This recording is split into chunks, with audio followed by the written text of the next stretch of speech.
Hello.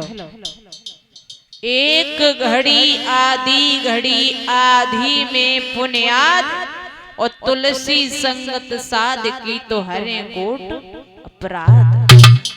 भगवान का भजन या भगवान की कथा या सत्संग में ज्यादा टाइम ना मिले तो कहा जाता है आधी घड़ी मिल जाए और आधी में पुण्याद, आधी में से भी आधी घड़ी मिल जाए तो भी हमें जाना चाहिए। इससे हमारे पाप अपराध दूर हो कट जाते हैं और पुण्य हमें मिलना प्राप्त हो जाते हैं। जो पुण्य हमारे जीवन में रह जाते फिर तो हमारी सदगति हो ही जाती है। महाराज ये कलयुग है, इस कलयुग में लोग वाग धर्म के काम में अंगुलियां उठाना शुरू कर दी है। कुछ लोग कहते हैं क्या है ये भागवत, क्या होता है इससे, क्योंकि ये लोगों का दोष नहीं है। ये बड़े बड़े विद्वान ये द्वापर युग में ही बता दिया कि जब कलयुग आएगा तो धर्म के काम पर 1000 अंगुलियां लोग उठाएंगे और अधर्म में मजा लेकर के अपने जीवन को व्यतीत करेंगे। जो नौटंकी ढोला होता है तो उसमें बड़ा मजा आता है न, और बड़ा नाचते हैं, बड़ा पैसा फेंकते हैं। और जहां भगवान की कथा होती है वहां 50 तरीका की बातें करते हैं। कुछ कहते हैं अरे ये तो भागवत उन्होंने बैठलवाई है, ये भागवत गांव के 4-6 लोगों ने इकट्ठे होकर के करी है, हम इसमें चंदा क्यों दें। क्योंकि उनको ये लगता है कि जिसने श्रीमद् भागवत कराई है हम पैसा नहीं देंगे तो उसकी हंसी हो जाएगी तो हमें मजा आएगा। आज के जमाने में लोग इतने विपरीत हो चुके हैं महाराज, उनको ये पता नहीं है कि इन्होंने भागवत कराई है, भगवान की कथा है और थोड़ा सा हम पुण्य कर लेंगे तो हमको भी पुण्य प्राप्त हो जाएगा। आज के लोग कोई अगर काम अच्छे करते हैं तो उसकी टांग पकड़ के पीछे को खींचते हैं।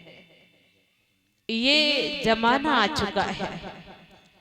आज के लोग, कुछ लोग भागवत का महत्व ही नहीं समझते हैं, ना भागवत को कोई, उनको यही नहीं है कि धर्म का काम है कि ये इसमें सुनने से हमारा कल्याण होगा, पुण्य करने से हमारे घर के, हमारे परिवार के जो पाप हैं वो दूर हो जाएंगे। आजकल ये सब ठीक उल्टा चल रहा है महाराज। ये कलयुग का अभी आगमन हुआ है, कलयुग की 5,500 वर्ष का हो पाया है और कलयुग की आयु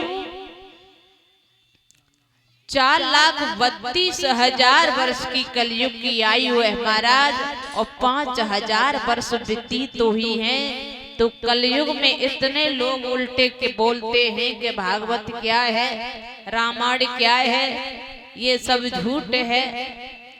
और जब घोर कलयुग आएगा तो ऐसा प्रमाण मिलता है ना, इस कलयुग में कोई भाई भाई का रिश्ता नहीं निभाएगा, बहन अपनी बहन को, बहन अपने भाई को भाई नहीं समझेगी, बाप अपनी बेटी को बेटी की दृष्टि से देखना बंद कर देंगे और भाइयों भाइयों में कत्ल होना भी शुरू हो जाएगा।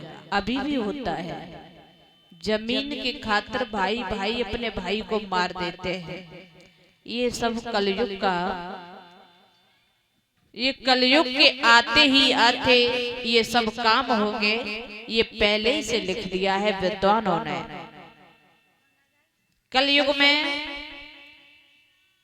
सतयुग त्रेता द्वापर में जिनकी पूजा होती थी, आज ठीक उल्टा हो रहा है कि कलयुग में उनकी पूजा नहीं हो रही है और उनको मारा पीटा जा रहा है। गाय माँ की पूजा होती थी पहले, आज वही गाय की क्या दशा है। गाय और माँ